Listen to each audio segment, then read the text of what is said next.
بسم الله الرحمن الرحيم. إن الحمد لله نحمدك ربنا ونستعينك ونستغفرك ونستهديك ونؤمن بك ونتوكل عليك ونثني عليك الخير كله ونكبرك تكبيرا.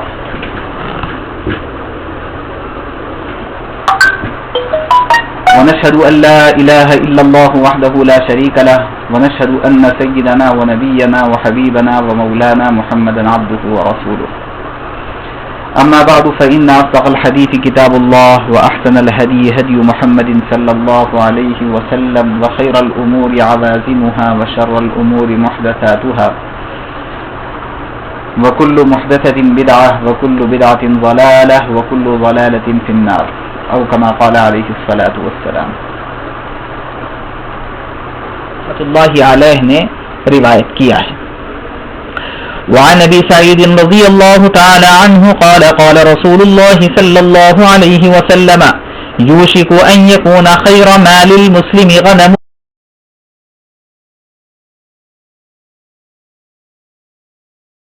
يتبع بها شعف الجبال ومواقع القطر یفر بدینہ من الفتن. رواہ البخاری. دیکھیے دوسری روایت بھی اسی معنی کو سمجھا رہی ہے کہ رسول اللہ صلی اللہ علیہ وسلم نے ارشاد فرمایا ہے کہ عن قریب ایسا زمانہ آئے گا کہ مسلمان کا سب سے بہترین مال بکریاں ہوں گی جس کو وہ لے کر کے پہاڑوں کی چٹانوں میں یا بارش پڑنے کے مقامات پر چلا جائے، یعنی جنگلات میں وہ بکریوں کو لے کر کے چلا جائے. لیکن کس وجہ سے؟ یفر بدینہ من الفتن، فتنوں سے اپنے دین کو بچا کر کے وہ بھاگ رہا ہو. تو ایسے زمانے کے اندر بہترین مال مسلمان کا بکریاں ہوں گی.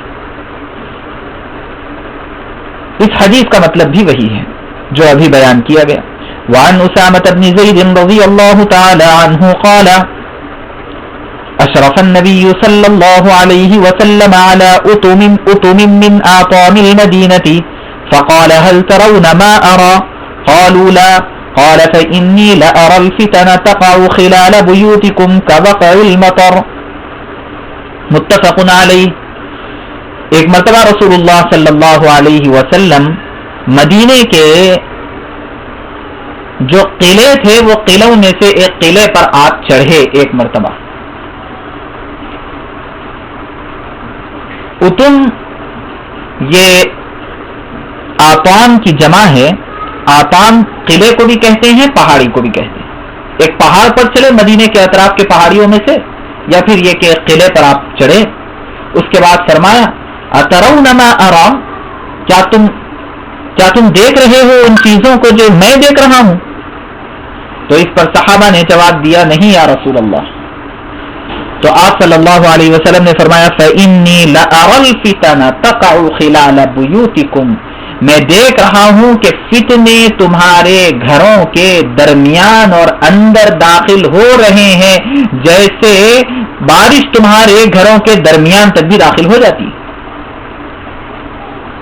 یعنی آپ نے فتنوں کو بارش کے قطروں سے تشبیہ دے کر کے یہ سمجھایا کہ اگلے زمانوں کے اندر فتنے ایسے نازل ہوں گے جیسے بارش نازل ہوتی ہے، اور اس طرح سے فتنے تمہارے گھروں تک پہنچ جائیں گے. یہ آپ نے پیشن گوئی فرمائی ہے کہ آگے زمانے میں ایسی صورتحال پیش آئے گی. یہی وجہ ہے کہ اب فتنوں سے بچنے کے لیے کیا کرنا ہے. ہم نے وضاحت کے ساتھ بتلایا ہے کہ یکسوئی والے مقامات کو تلاش کرنا ہے ایک بات، دوسرے ضرورت کے بقدر روزی روٹی پر اکتفا کرنے کی عادت بنانا ہے. یہ دونوں چیزوں کا اہتمام کرنا ہے، جس کا اندازہ ہم کو یہ گزشتہ روایت سے ملا ہے. وعن ابی ہریرہ رضی اللہ تعالی عنہ قال قال رسول اللہ صلی اللہ علیہ وسلم هلكت امتی عدا یدی غلمت من قریش. رواہ البخاری. آپ صلی اللہ علیہ وسلم نے فرمایا ہے، حضرت ابو ہریرہ رضی اللہ عنہ روایت کرتے ہیں کہ میری امت کی ہلاکت قریش کے نوجوانوں کے ہاتھوں ہوگی، قریش کے نوجوانوں کے ہاتھوں میری امت کی ہلاکت ہوگی۔ کیا مراد ہے؟ دیکھیے، رسول اللہ صلی اللہ علیہ وسلم کے زمانے کے گزرنے کے چند سالوں کے بعد جب حضرت ابوبکر و حضرت عمر رضی اللہ عنہما کی خلافت کا زمانہ ختم ہو گیا اور حضرت عثمان رضی اللہ عنہ کی خلافت کا زمانہ چل رہا تھا، تو اس وقت حضرت عثمان رضی اللہ عنہ کو شہید کرنے میں کئی نوجوانوں کا ہاتھ تھا، جن میں سے بہت سارے نوجوان عرب ہی کے تھے جن کو بلوائی کہا جاتا ہے۔ یا تو یہ مراد ہو سکتا ہے یا پھر یہ کہ کچھ اور زمانہ گزرنے کے بعد حضرت علی اور حضرت امیر معاویہ رضی اللہ عنہما کی حکومت رہی اور یہ دونوں بھی بہت قریبی صحابہ میں سے تھے، اجلہ صحابہ میں سے تھے۔ حضرت امیر معاویہ کے بعد جو خلیفہ بنے ہیں مسلمانوں کے، وہ خلیفہ یزید ابن معاویہ بنے، اور ان کے چند سالوں کے بعد مروان بن عبد الملک اور سلیمان بن عبد الملک یہ مسلمانوں کے بادشاہ بنے، امیر بنے۔ تو اس زمانے میں خاص طور سے جب حجاج کی حکومت تھی تو اس زمانے میں مسلمانوں کا بہت زیادہ قتل ہوا، مسلمانوں کی بہت زیادہ خون ریزی ہوئی، اور یہ بنو امیہ، یہ قریشی کے خاندان کے لوگ ہیں، یہ سب بنو امیہ کے ہیں۔ تو حضرت امیر معاویہ کے آگے جو نسل چلی ہے حضرت عثمان رضی اللہ عنہ کی، وہ بنو امیہ کہلاتے ہیں۔ تو ان کے جو لوگ بادشاہ بنے ہیں، ان کے خاندان کے جو لوگ بادشاہ بنے ہیں، آگے چلنے کے بعد بہت زیادہ مسلمانوں کا خون خرابہ ہوا ہے۔ آپ صلی اللہ علیہ وسلم نے اسی کی جانب اشارہ فرمایا ہے اس روایت میں۔ وعنہ رضی اللہ تعالی عنہ قال قال رسول اللہ صلی اللہ علیہ وسلم يتقارب الزمان ويقبض العلم وتظهر الفتن ويلقى الشح ويكثر الهرج قالوا وما الهرج قال القتل متفق علیہ۔ یہ روایت بھی حضرت ابو ہریرہ رضی اللہ عنہ سے امام بخاری اور امام مسلم دونوں نے بیان فرمائی ہے کہ رسول اللہ صلی اللہ علیہ وسلم نے فرمایا، یتقارب الزمان، زمانہ قریب قریب ہو جائے گا، علم اٹھا لیا جائے گا، فتنے ظاہر ہو جائیں گے، بخل ڈال دیا جائے گا، اور حرج یہ بہت زیادہ ہو جائے گا۔ صحابہ نے پوچھا کہ یا رسول اللہ حرج کس چیز کا نام ہے؟ تو فرمایا کہ قتل کی کثرت ہو جائے گی۔ اب اس روایت کے جو الفاظ ہیں اس میں آپ غور کیجئے کہ یتقارب الزمان کا مطلب کیا ہے؟ زمانہ قریب قریب ہو جائے گا۔ شارحین حدیث نے، حضرت ملا علی قاری رحمۃ اللہ علیہ نے خاص طور سے اس کا مطلب یہ بیان فرمایا ہے کہ اقتراب الساعہ یعنی قیامت قریب ہو جائے گی، اور قیامت کے قریب ہونے کا مطلب کیا ہے؟ تقارب اہل الزمان بعضهم من بعض من الشر والفتنة، شر اور فتنے کی وجہ سے زمانے قریب قریب محسوس ہوں گے بہت، یا پھر مطلب یہ ہے کہ اخیر زمانے میں زمانہ اتنا تنگ ہو جائے گا، وقت اتنا تنگ ہو جائے گا کہ ایک سال ایک مہینے کے برابر، اور ایک مہینہ ایک ہفتے کے برابر، اور ایک ہفتہ ایک دن کے برابر ہم کو محسوس ہوگا کہ جیسے ہفتے اور دن دیکھنے دیکھے تک گزر جاتے ہیں، ایسے ہی قرب قیامت میں زمانہ ایسا قریب ہو جائے گا کہ دیکھتے ہی دیکھتے ہفتوں مہینوں اور سالوں نکل جائیں گے، پتہ نہیں چلے گا، ایسا زمانہ قریب ہو جائے گا۔ لہذا ہم بہت اچھی طرح اس کو محسوس کر رہے ہیں کہ یہ ساری کی ساری چیزیں ہم دیکھ رہے ہیں اس زمانے میں اپنی آنکھوں سے کہ دیکھتے ہی دیکھتے سالوں کے سال نکل جاتے ہیں، اندازہ نہیں ہوتا کہ سال کدھر گزر گیا. ابھی رمضان آیا تو محسوس ہو رہا تھا کہ بھئی ابھی گزشتہ مہینے ہی گویا کہ رمضان گزرا ہے، پھر رمضان آ گیا. ابھی ابھی ہم نے عید کے کپڑے سلائے، کپڑوں کے اوپر کوئی پیبند بھی نہیں پڑا، اور عید کے گزشتہ عید کے کپڑے پرانے بھی نہیں ہوئے، یہ عید آ گئی. یہ جو زمانے کا قریب قریب ہونا ہے، رسول اللہ صلی اللہ علیہ وسلم نے 1400 سال پہلے ہی بیان کر دیا کہ ایسے وقت گزر جائے گا اور وقت کے اندر سے برکت ختم ہو جائے گی.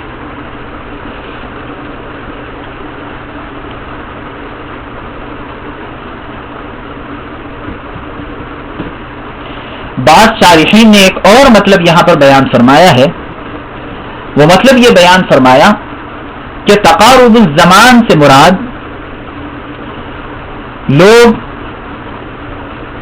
ایک دوسرے کے سلسلے میں اور حالات کے سلسلے میں بہت سارے سچے خواب دیکھیں گے. سچے خواب لوگ دیکھیں گے ایک دوسرے کے سلسلے میں، لیکن یہ جو قول ہے یہ ایک حد تک ضعیف قول ہے. بہرحال جو ابھی بات بتلائی گئی ہے وہ زیادہ اہم اور زیادہ قابل اعتبار ہے. دوسری بات، یقبض العلم، علم اٹھا لیا جائے گا. اب آپ دیکھیں کہ ایسی بات نہیں ہے کہ علم والے کم ہیں، لیکن جو علم والے ہیں وہ علم والوں کی بات لوگوں تک اتنی پہنچی ہوئی نہیں ہے جتنی ان لوگوں کی بات پہنچی ہوئی ہے جو بے علم ہے. دین کے معاملے میں ایڈوکیٹس کی بات کو، دین کے معاملے میں ڈاکٹرز کی بات کو، اور دین کے معاملے میں انجینئرز کی بات کو بہت اہمیت کے ساتھ سنا جاتا ہے. بھائی ظاہر بات ہے کہ آدمی جس فیلڈ کا ہوتا ہے وہ فیلڈ کی بات اس کے پاس معتبر ہوتی ہے، لیکن صورتحال یہ چل رہی ہے کہ آدمی کی فیلڈ کوئی اور ہے اور آدمی بات کچھ اور عنوان پہ کر رہا ہے، اور لوگ بھی جب تک کسی دنیاوی ڈگری ان کے سامنے نہیں آتی اس وقت تک اس کی بات سے اٹریکٹ نہیں ہوتے کہ فلاں ڈاکٹر صاحب نے روزے کے سلسلے میں یہ مسئلہ بتلایا ہے، او ہو کان کھڑے ہو گئے. اور فلاں ایڈوکیٹ نے رمضان کے سلسلے میں، تراویح کے سلسلے میں یہ بات بیان فرمائی ہے، کان کھڑے ہو گئے. اور فلاں مولانا صاحب نے یہ بات بتلائی ہے تو بات معتبر نہیں سمجھی جاتی ہے. ہاں یہ بات ہے کہ تھوڑا بہت علماء میں بعض امور کے اندر اختلاف ہوتا ہے تو ڈاکٹروں کے اندر بھی اختلاف ہوتا ہے. ڈاکٹروں میں جب ان کے جو نسخہ تجویز کیا جانا ہوتا ہے وہ تجویز کرنے والے نسخے کے اندر جب بہت زیادہ اختلاف ہو سکتا ہے تو دین کے معاملے میں اس سے زیادہ اختلاف ہو سکتا ہے. لیکن بہرحال ایک زمانہ چلا ہے تو یقبض العلم، علم اٹھا لیا جائے گا. تو اہل علم سے بات سنی نہیں جائے گی، جو بے علم ہے ان سے بات سنی جائے گی. اسی کو رسول اللہ صلی اللہ علیہ وسلم نے ایک دوسری روایت میں فرمایا ہے، ان اللہ یقبض العلم انتزاعا لا يقبض العلم انتزاعا ولكن يقبض العلم بقبض العلماء. اللہ علم کیسے اٹھائیں گے؟ ایسا نہیں کہ علماء کے سینوں سے علم کو کھینچ لیں گے، ایسا علم نہیں اٹھے گا، بلکہ علم قیامت کے قریب جو اٹھایا جائے گا اس کا طریقہ کار کیا ہوگا؟ لا ينزع العلم انتزاعا ولكن ينزع العلم بقبض العلماء. اللہ تبارک و تعالیٰ علم کو اٹھائیں گے علماء کو اٹھا کر کے. علماء دنیا کے اندر نہیں رہ جائیں گے. جب علماء کی کمی ہو جائے گی تو اس وقت حتی اذا لم ولكن يقبض العلم بقبض العلماء، یہاں تک کہ جب علماء دنیا کے اندر نہیں رہیں گے، اتخذ الناس رؤوسا جہالا، لوگ جہال کو، جاہل لوگوں کو اپنا بڑا تسلیم کر لیں گے. اب یہ جاہل لوگ کیا کریں گے؟ بغیر کسی علم کے فتوے دینا شروع کریں گے تو اس کے نتیجے میں آپ صلی اللہ علیہ وسلم نے فرمایا فَضَلُّوا وَأَضَلُّوا، یہ جاہل لوگ خود بھی گمراہ ہوں گے اور امت کو بھی یہ لوگ گمراہ کر دیں گے۔ یہ آپ نے پہلے ہی بیان فرما دیا ہے۔ چنانچہ ابھی اس زمانے کے اندر ہم بہت اچھی طرح محسوس کر رہے ہیں کہ علماء کی بہت کمی ہے۔ لوگ اپنی اولاد کو لائر بنانا، ڈاکٹر بنانا، انجینئر بنانا ضروری سمجھ رہے ہیں، اور وہ دین کی خدمت کے لیے ڈاکٹر بنانے کو ضروری سمجھ رہے ہیں۔ بڑی عجیب بات ہے۔ دین کی خدمت کے لیے عالم بنانا تو ضروری نہیں ہے، لیکن دین کی خدمت کے لیے ڈاکٹر بنانے کو ضروری سمجھ رہے ہیں، اور کہہ رہے ہیں کہ ہم ڈاکٹر اس لیے بنا رہے ہیں کہ ڈاکٹر بن کے دین کی خدمت کرے۔ ٹھیک ہے، پھر بھی کسی حد تک مان لیا جائے تو کسی کا ڈاکٹر بننا برا نہیں ہے۔ بہت ضروری ہے کہ ہم مسلمانوں کے پاس مسلم ڈاکٹرز ہوں، مسلم لائرز ہوں، مسلم انجینئرز ہوں، ہر فیلڈ کے اندر مسلم ہوں، یہ بہت ضروری ہے۔ لیکن اپنی اولاد میں ہم کسی ایک کو کم سے کم دینی خدمت کے لیے ہم فارغ کریں، اس کو عالم بنائیں اور بقیہ کو ڈاکٹر بنا لیں، یہ پھر بھی انصاف کی بات ہے۔ پورے کے پورے محلے میں کم سے کم ایک تو صحیح معتبر اہل حق عالم ہونا چاہیے، لیکن ایسا نہیں ہے۔ تو یہی صورتحال ہے جو اب پیش آ رہی ہے کہ جب لوگوں کو علماء نہیں ملیں گے بر وقت تو اتخذ الناس رؤوسا جہالا فضلوا واضلوا، تو بہرحال یہی طریقہ ہے، علم اٹھا لیا جائے گا، فتنے ظاہر ہو جائیں گے اور بخل عام ہو جائے گا، بخل عام ہو جائے گا۔ چنانچہ ہم دیکھ رہے ہیں کہ عجیب عجیب قسم کے فوٹوز اور ویڈیوز دیکھنے کو ملتے رہتے ہیں۔ ایک ماؤس کسی کو دیتے ہوئے، ایک کیلا کسی غریب کو پکڑاتے ہوئے، 4 آدمی اس کیلے کو ہاتھ لگا کر کے 4 آدمی فوٹو لے رہے ہیں، اور الگ الگ اینگل سے فوٹو لے کر کے 4 کیلے تقسیم کیے گئے، یہ بتلانے کی کوشش کر رہے ہیں۔ یہ بخل نہیں تو اور کیا ہے؟ ایک بلینکٹ کسی غریب کے اوپر اڑا کر کے 4 آدمی اس کو ہاتھ لگا کر کے فوٹو لے رہے ہیں، اور جو ہے 4 الگ الگ اینگل سے فوٹو لے رہے ہیں۔ یہ بخل ہے، اور اس کے علاوہ بخل کی اور بہت زیادہ صورتیں عام ہو چکی ہے اس زمانے کے اندر، اور ایسے ہی قتل عام ہو چکا ہے۔ حرج قتل کو آپ صلی اللہ علیہ وسلم نے فرمایا ہے کہ ایسا قتل کہ جس قتل کا کوئی سبب معلوم نہ ہو اس کو حرج کہتے ہیں۔ ایسا قتل جس قتل کا سبب معلوم نہ ہو، قاتل کو خود پتا نہ ہو کہ میں نے کیوں قتل کیا، اس کو حرج کہتے ہیں۔ آپ دیکھ لیجئے کہ آج کل تو قاتلین بکتے ہیں پیسوں پر، کہ کسی کا کام تمام کروانا ہے تو فلاں فلاں فلاں فلاں یہ بلڈرز ہے، تو ان کے پاس جائیں، ان کے پاس جا کر کے بیٹھ کر کے بھائی اس کے اوپر بولی لگتی ہے، اس کی قیمت طے ہوتی ہے کہ بھائی یہ اس کا کام نمٹانا ہے، بھائی اتنے لاکھ ہوں گے، اچھا اتنے نہیں، اتنے میں کر دو، نہیں اتنے نہیں، اتنے تو کم سے کم ہوں گے، باضابطہ اس کی بولی لگتی ہے، اور بولی لگنے کے بعد پھر اس کا کام تمام کرنے پر اس کو وہ رقم ادا کی جاتی ہے۔ وہ قتل کرنے والے کو اس سے کوئی سروکار نہیں ہے کہ تم جس کو قتل کرنا چاہتے ہو، جس کا کام تمام کروانا چاہتے ہو، وجہ کیا ہے، اس سے کوئی لینا دینا نہیں۔ ایسا قتل عام ہو جائے گا۔